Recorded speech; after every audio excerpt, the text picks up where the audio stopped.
Dr. Radin, thank you so much for joining us today. I'm looking forward to our conversation. So I know that your most recent book is Real Magic. Is that the correct title? Mm-hmm. Could you, Yes. what we try to do here with our interviews is just give our watchers, our listeners, kind of a sense of kind of what you think is important in the world, what you're bringing into consciousness.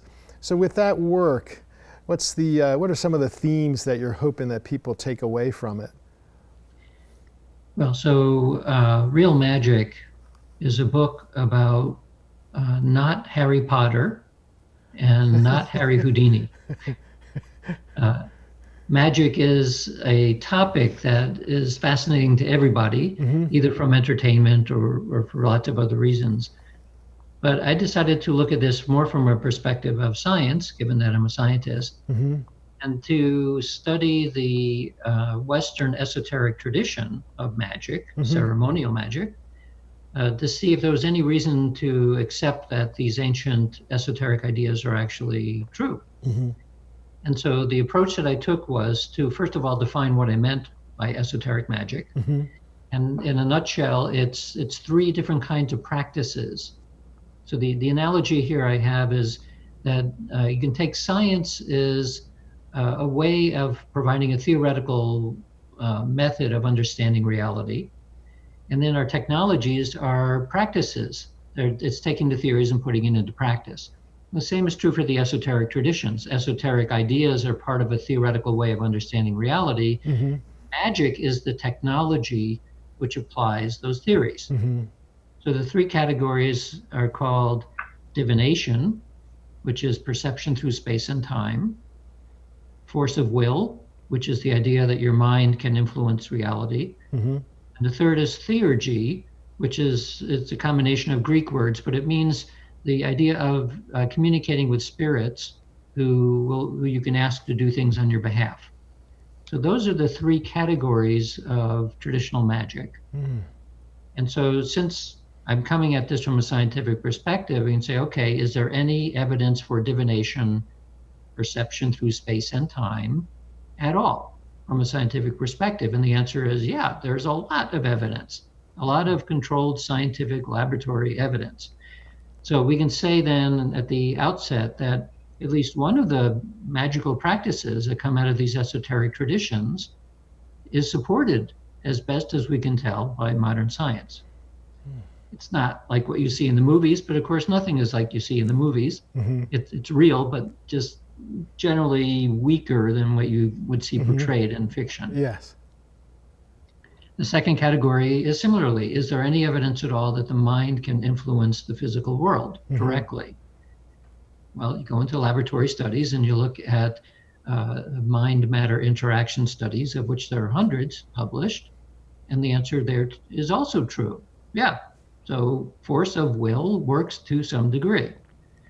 And for theurgy, about the best that we can do at this point, since we can't conjure spirits in the lab on demand, apparently, at least I can't, we do studies involving things like controlled studies of mediumship, where we ask whether a medium can get verifiably correct information from a departed loved one under blinded conditions. And the answer there also is yes. So from a scientific lens, then we could look at these very ancient practices and say, well, they were on to something.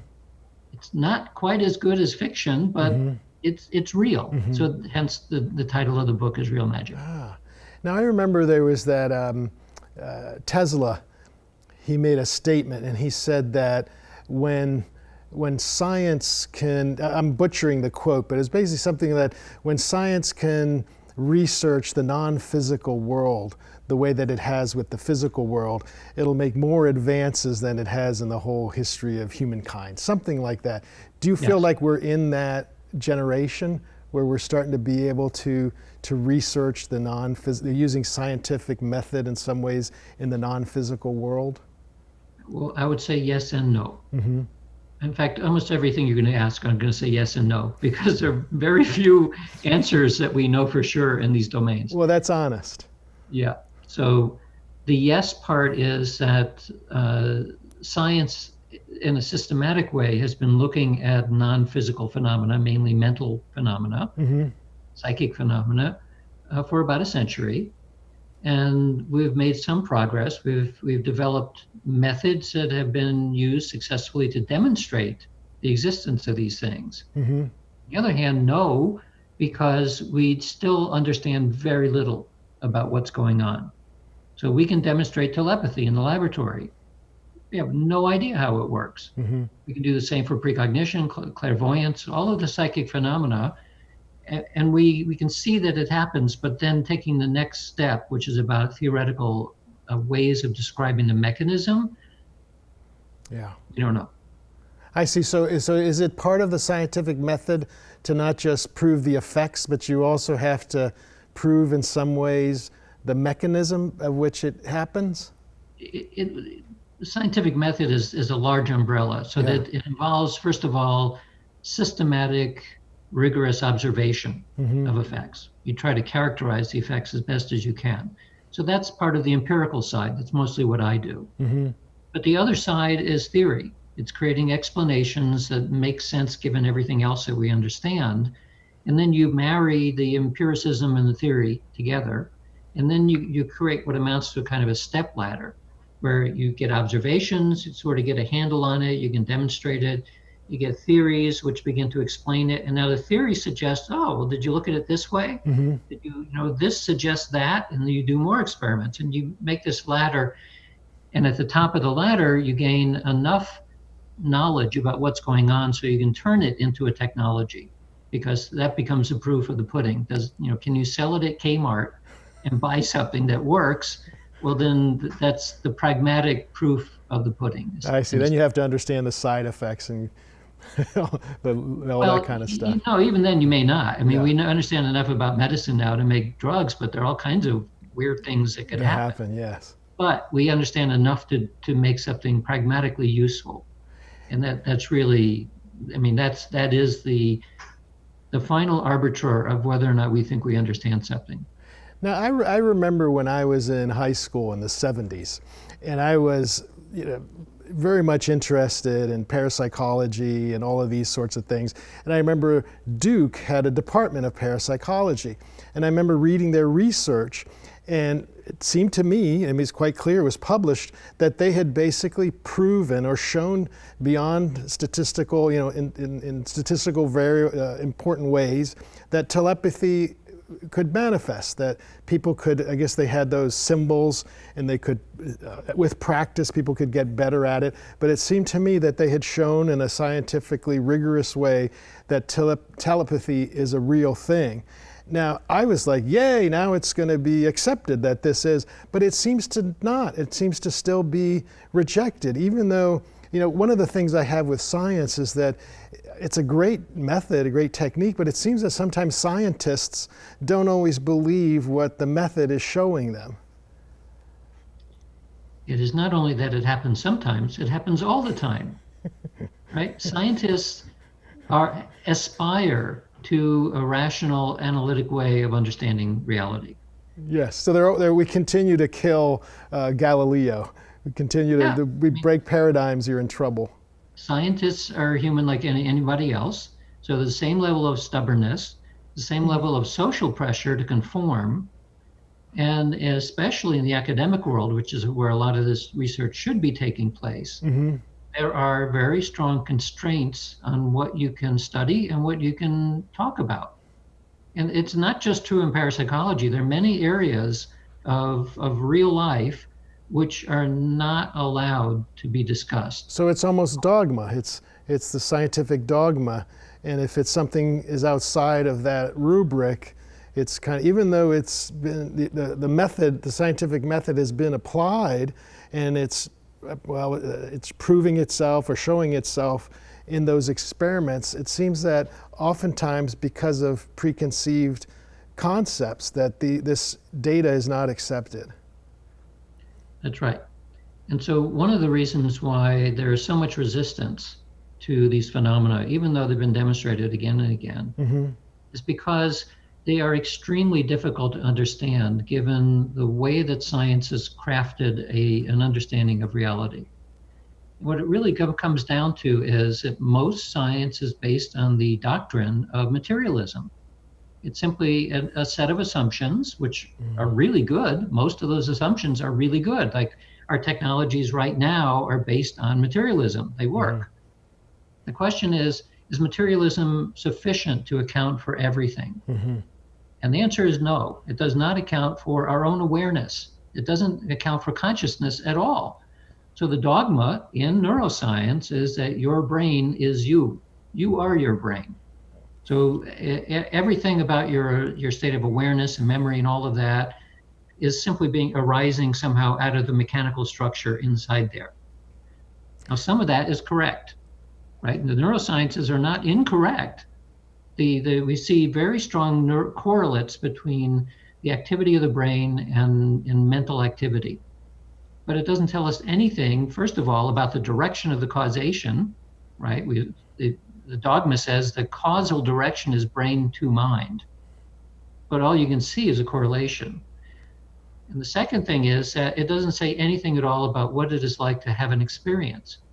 It doesn't say anything about subjectivity. And so the irony here is that the only thing we will ever know is our own subjective consciousness. That's all there is. Everything else, all of science, is an inference. And so this is the split that has been going on even within science for a long time. It's taking a materialistic perspective, everything's made out of matter, or taking an idealist perspective. These are two different philosophies. Idealism says everything starts with consciousness, because that's all you can know. And interestingly, most of the founders of quantum mechanics, our best physical theory, they were all idealists. You see again and again that they're saying phrases like, consciousness is fundamental, you can't get behind it. And so there's nothing that prevents a scientist from doing good work, even in physics, by adopting a materialist or an idealist perspective. The difference, though, is in idealism, you can easily account for consciousness. You could also easily account for all of the parapsychological work. If you take a very strict materialist perspective, you can account for a lot, but you cannot account for consciousness or anything about mysticism or psychic phenomena. So most scientists are trained in materialism, and they don't tell you that. I mean, most scientists do not take courses in philosophy. I didn't when I went through school. And so since I didn't realize that we're working with a set of assumptions, as in the early part of my career, I discovered that I was a materialist because I didn't know any better. Yes. Well, over years, I've slowly moved into the other direction. So I would say now that I'm much closer to idealism, because it makes it relatively easy to now account for the phenomena that I've been studying. And it also allows us to see that materialism is really good, but it's a special case, right? Like classical physics is a special case of quantum mechanics. And this is how science has always advanced. You learn something amazing and new, which explains part of the world in a new way. And then you see, oh, that's a special case of even a more comprehensive understanding. And so moving from materialism to idealism is not as radical as it seems. It's just a recognition that we live in a much more complicated and interesting reality than I previously thought.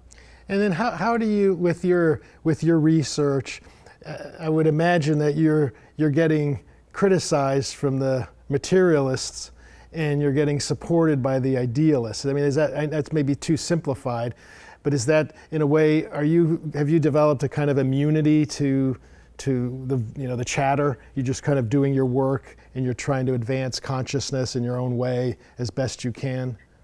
Once again, yes and no. So yes, I am interested enough in these phenomena. It remains a very significant and interesting challenge. I don't spend any time at all on online forums or on opinions that are published or actually anything that doesn't... What do you do with all the free time? Yeah, I wish. No, I have no free time. Right. So it is a waste of time to try to be engaged in public debates. Yes. It's utter waste of time. And the main reason is that most of the people on the side who are saying this can't be, yes, they don't know what they're talking about. Because from a purely empirical perspective, which is the root, the strength of science, these things do exist, right? We're not talking about personal experience or belief. We're talking about controlled scientific tests. yes. So, Yes, so it's like that you're like there's no use in trying to convince somebody that gravity exists. For example, if they don't know gravity exists, why waste your time trying to convince them? It's kind of like that, but it's a little bit closer to trying to convince somebody who is absolutely convinced that we live on a flat Earth, in which you can say, you know, there's an enormous amount of evidence that is incorrect. By the same token, there are people who believe we never went to the moon. And they'll give you all kinds of reasons for it. And you say, well, you know what? There's an enormous amount of evidence that we, in fact, did go to the moon. And so why bother spending time debating that? It's like, it's really not worth the effort. Yes. On the flip side, so occasionally there are articles that are published saying that this stuff is impossible. The only possible explanation, even for the experimental results that you see, are flaws or fraud. Because once something's impossible, if I'm presenting evidence saying you're wrong, that's all that's left. So if it appears in a peer-reviewed journal, I will respond. Because then it's essentially going into the scientific archive and you need a way to respond to that. Anything other than that, I ignore. I mean, I know it's going on, but as I said, it's not worth the effort to pay attention to it. Now, how did you go from, I know your education, like you said, was very, I think your training was in engineering, is that right? I mean, you had a very engineering, yep. left brain. How did you know, was there something, even at the beginning of this work, how did you get interested in the field of parapsychology and all of this, what at that time must have been considered alternative kind of woo-woo stuff? I watched Star Trek. And of course, it's more than that. But I always was struck by the idea that on the original Star Trek series, it was Spock who was the most rational and analytical character, who was also able to do the Vulcan mind meld. Yes. Right. So there was no question in this scientific future that these things existed. Yes. And they were only actually able to be used, at least in the initial series, by the Vulcans, which are purely analytical creatures. So that, and also lots of fairy tales and science fiction that I read as a kid, it you know, your imagination is being sparked by that, and it creates a sense of wonder. Could that really be true? So was that in the back of your mind as you were going through a pretty conventional scientific training, that there was this kind of interest in kind of the, I don't know what to call it, the unseen, or things that were outside of the box?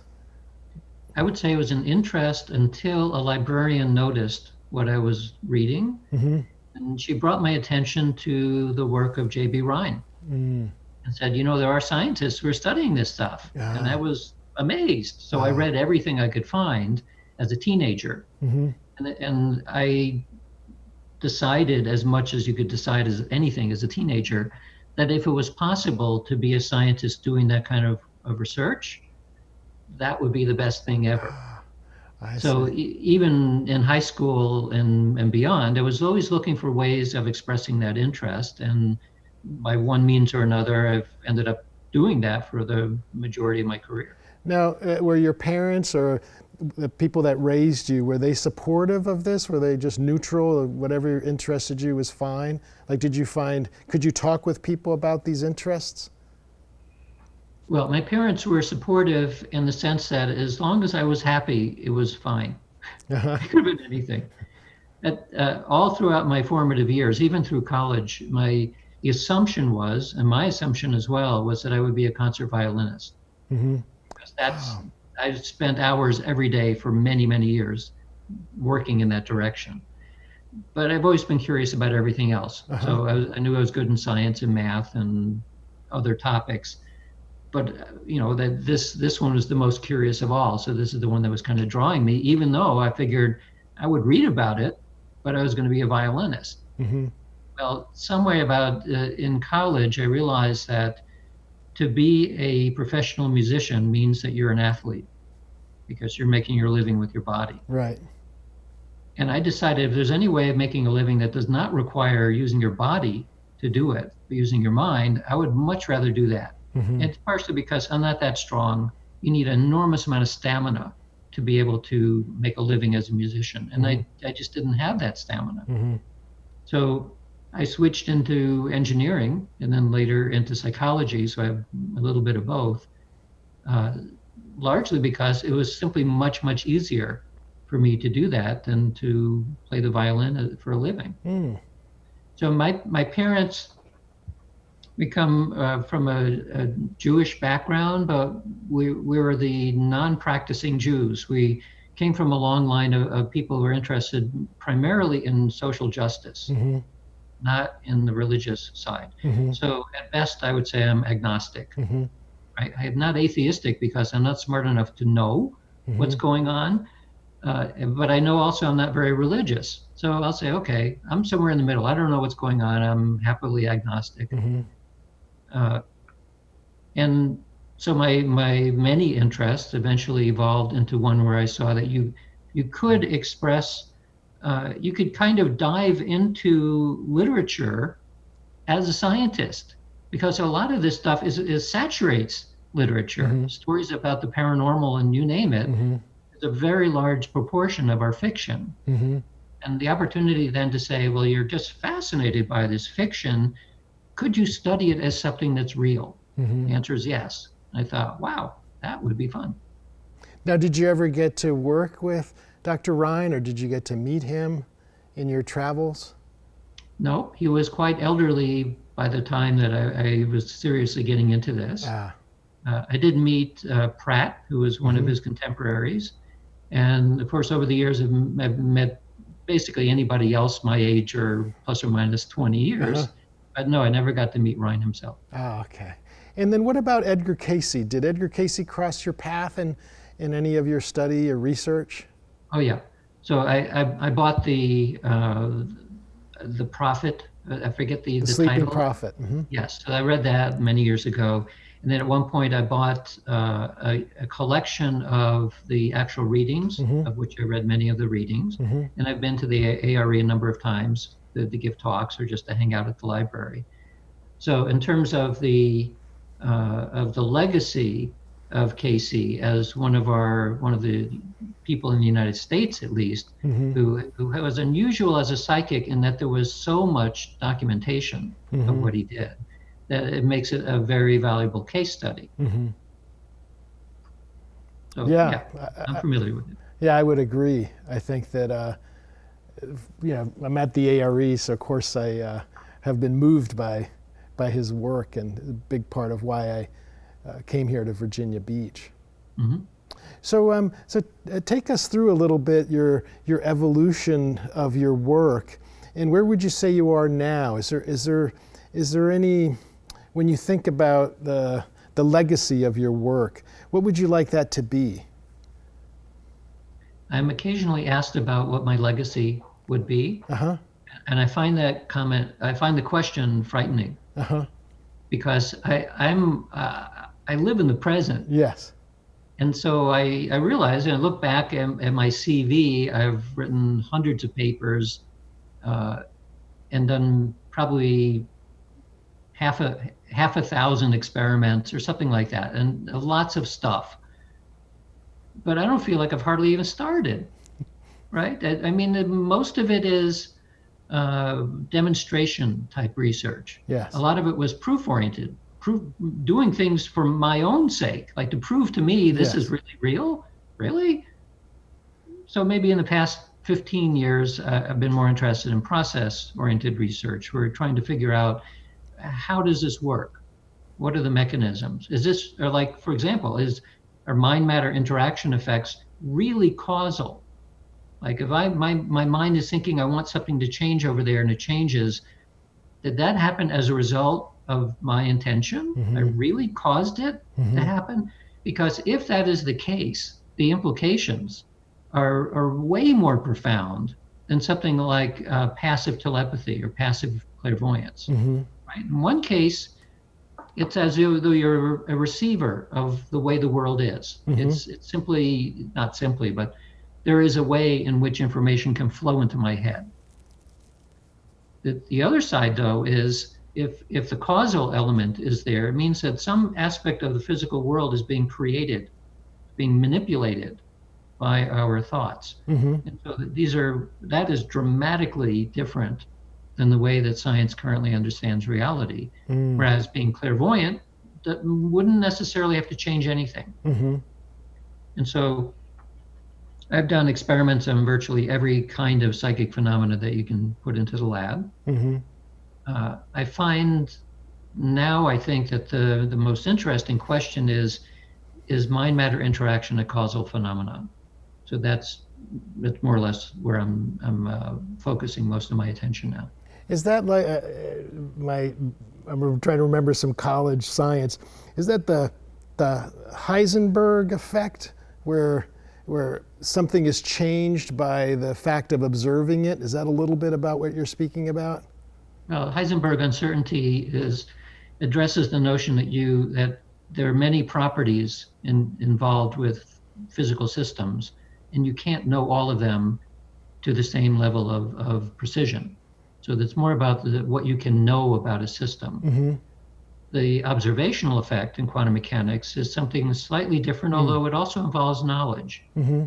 It's seen most clearly in things like a double-slit optical system, where if you're able to detect which of two slits a photon goes through, then the photons behave differently than if you can't detect which of the two they go through. So it has something to do, again, with observation or knowledge.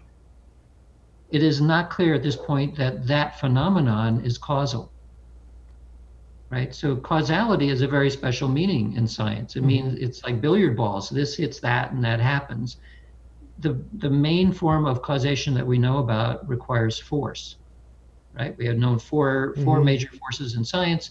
So some force needs to hit the ball to make something happen.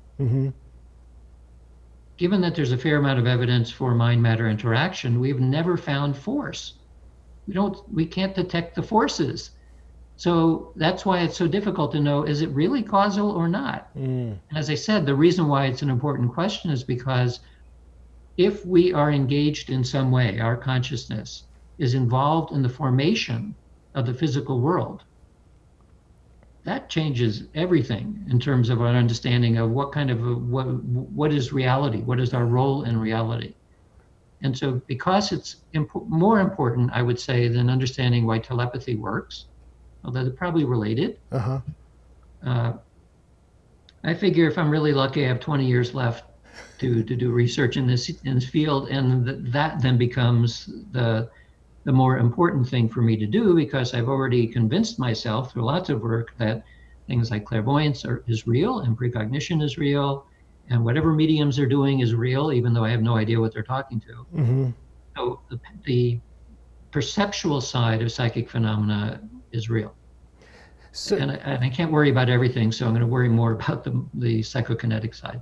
So backing up a bit with causality, is that a little bit like what Buddha was saying about how we create reality with our mind and with our thoughts?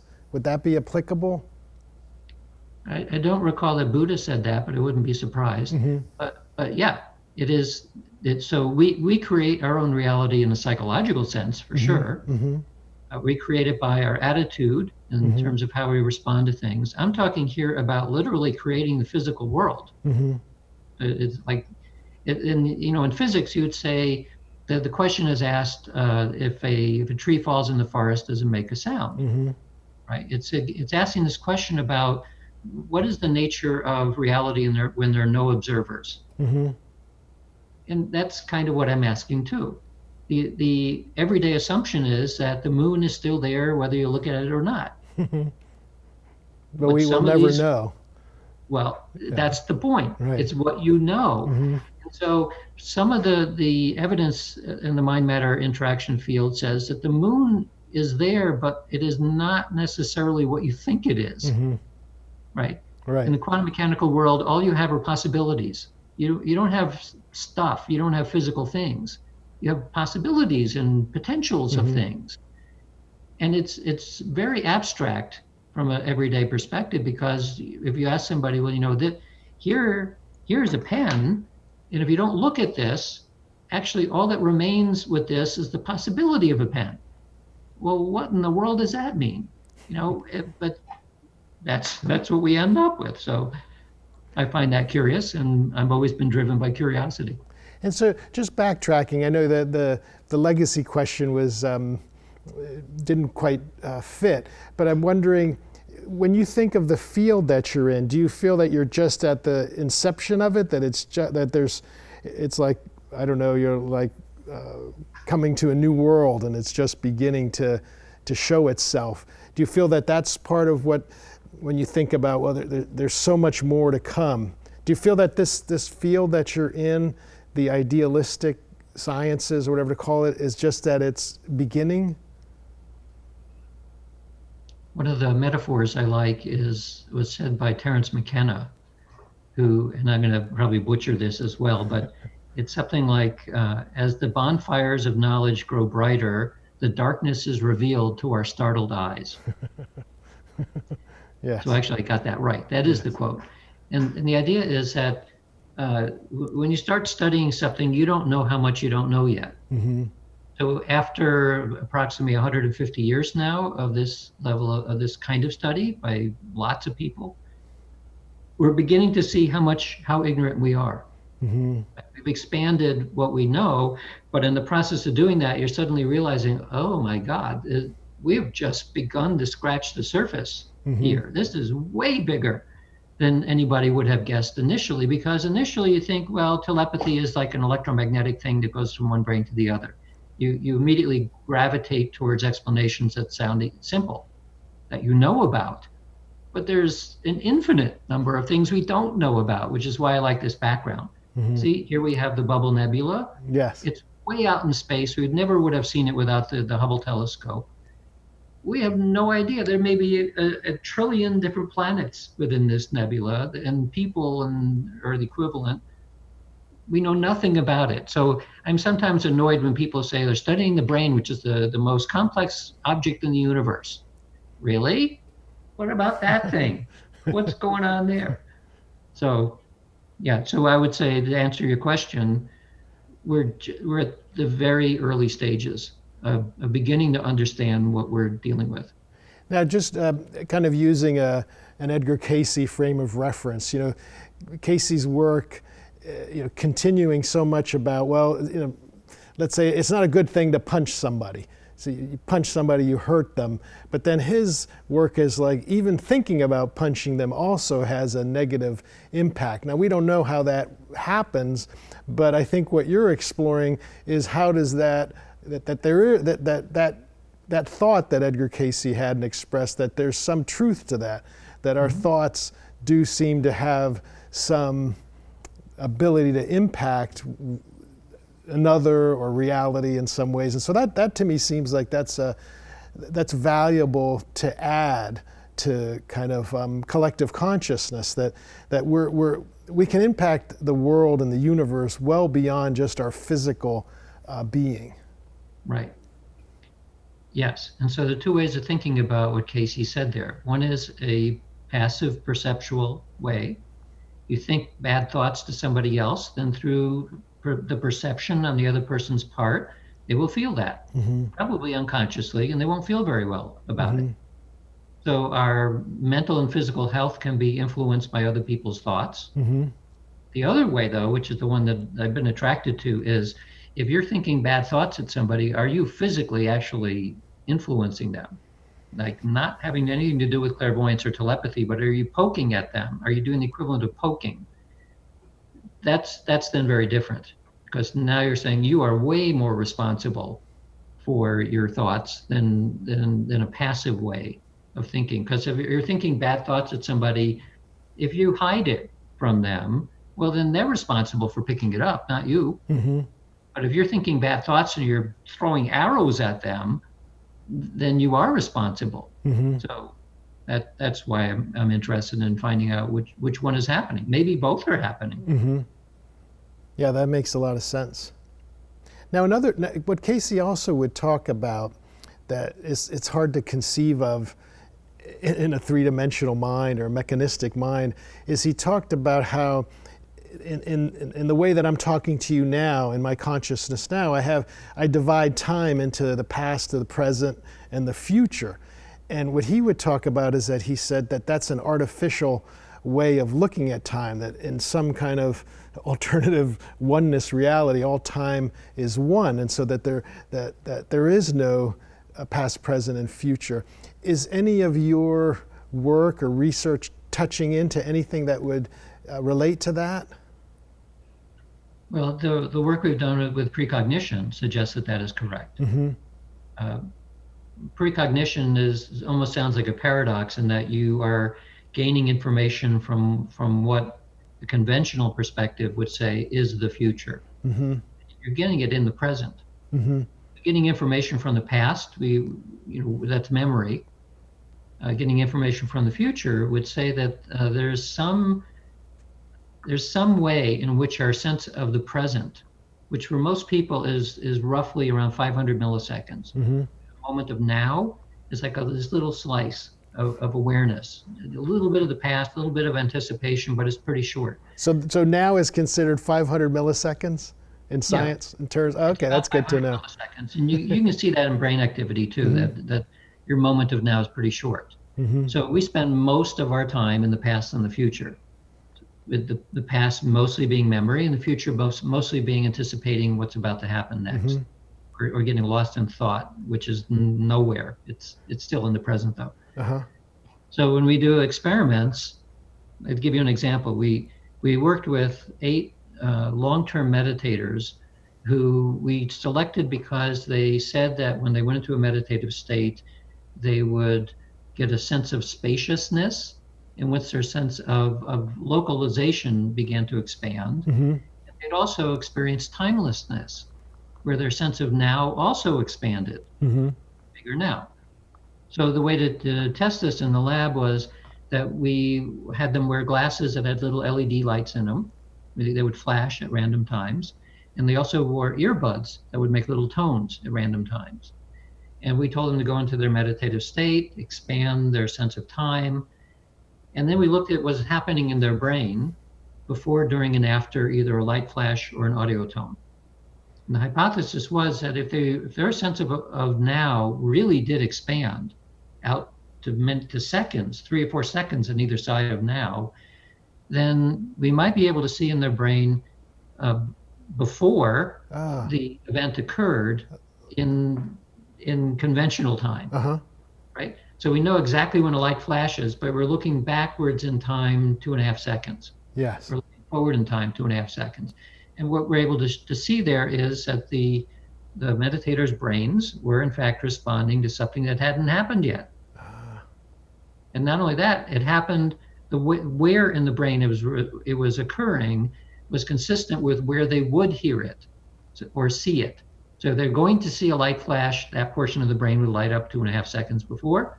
And if they're about to hear an audio tone, that portion of the brain would light up 2.5 seconds before that. So this wasn't about anticipation, because whether a light or audio tone was completely random. Nobody knew in advance.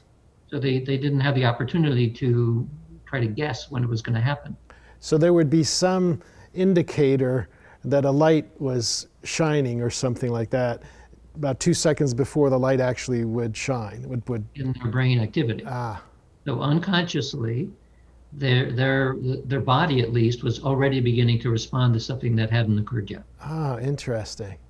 That's really interesting. So that's part of a long line of experiments looking at physiological ways of detecting how wide is your sense of now.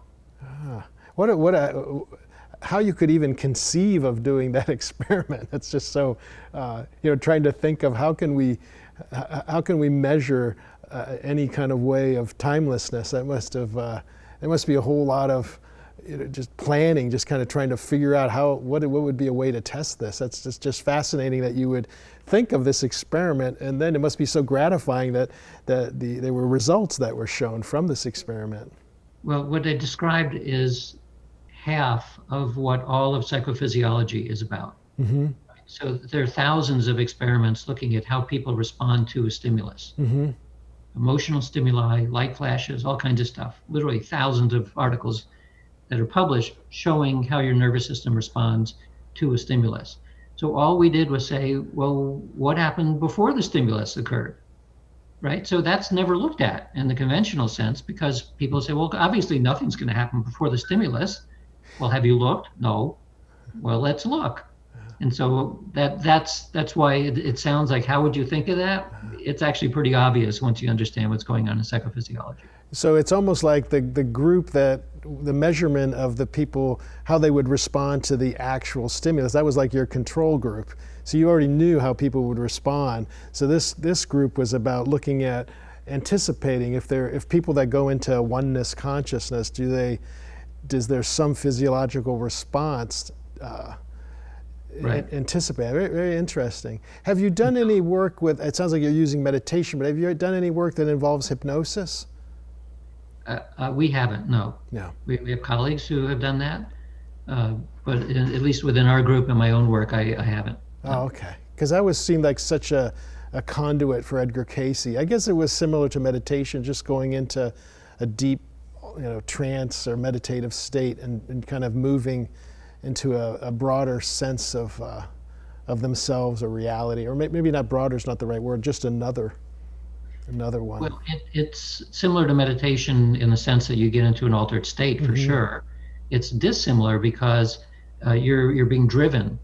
In hypnosis, you're being guided toward a certain outcome, whereas in meditation, typically you are the guider. So you don't think of yourself as you driving yourself, but it's quite different in that sense. And where do you see your work going? Is there some frontier that you're wanting to explore? Do you have a 5 or 10 year plan of what you're looking to delve into, or is it really experiment by experiment informing your progress? I don't have a long-term plan, but and I never have, and nor do any of my colleagues. The reason is very simple: that we've never had funding that would allow us to create very long-term plans. I see. So, like in any form of science, especially which involves clinical trials or experimental trials with people, it takes money to do research. Yes. And so we've been reliant generally on 1 to 2 year projects. It takes about 1 to 2 years to do one experiment, like from beginning to end. And the beginning is getting ready to do it, and the end is a publication that describes it. So that takes 1 year to 2 years. And so that's the kind of money that we have to do something that does not lend itself to long-term projects. And so is all your funding private funding, just private donors that are interested in your work and help to support it? There are a couple of foundations in the world that support this kind of research. All of the rest of it is private donors. Yeah. So there have been a few cases, 1 or 2, that have been funded by the National Institutes of Health. To my knowledge, there never has been such a study by the National Science Foundation. No funding. So we're limited by resources, essentially. That's just the reality of it. Yeah, too bad. If you could get the pharmaceutical company interested. But bad joke. I mean, again, this is a pity, I'd say, but it is not that different in many other areas of science. Yes. Science, like any other thing that people do, is dependent on the resources to be able to do it. And some places get huge amounts of funding, generally because you can turn it quickly into something amazing, or because it has a political reason to want to make our country better than some other country, or those kinds of things. But when it comes to phenomena that challenge mainstream ideas about reality, not too much funding for that. That's unfortunate. Well, we're almost at the... The flip side of that is that at least at the Institute of Noetic Sciences, where I've been working, we're coming up on our 50th anniversary soon. We've managed to get enough donors interested and enough grants to keep our program alive for that length of time. So so I'm very pleased and grateful to be able to have been with the Institute of Noetic Sciences for over 20 years now. But we're one of the very few organizations in the world that have been in this position. So, I mean, literally a handful of institutes around the world are in a similar position, which have allowed scientists to actually dive into these topics, maybe not so much for long-term individual projects, but at least to be able to do something. So that has been very fortunate. Good. Well, we're coming to the end of our time. Is there anything you'd like to mention that you haven't covered? I know you're a regular speaker here, and so I'm sure we'll put down any links to upcoming talks that you're having here. Anything else that we would like to cover before we close? Real Magic, available at bookstores everywhere in the world. Available now, I think, in 5 languages. So I think good. maybe not. We'll be sure to put a link for that and a link for your website so people can learn more about your work and perhaps help donate if you have anything like that on your website. Yeah, we are always very grateful for people who want to become members, and there's different member structures. I think that's maybe in the process of being revised at the moment. Of course, we're also talking during the COVID era. Yes.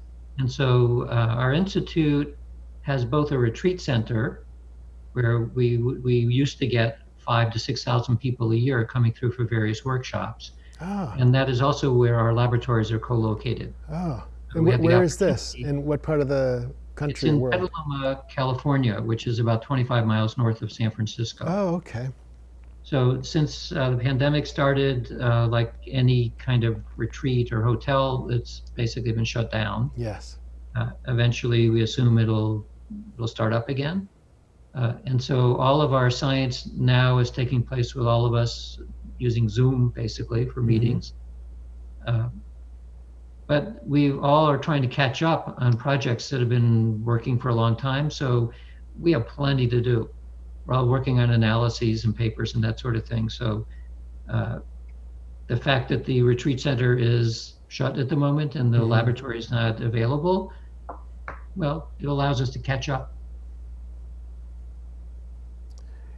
Good. Well, thank you for your time, Dr. Radin. I've really enjoyed our conversation. I look forward to your next visit here. I hope to meet you in person. Thank you.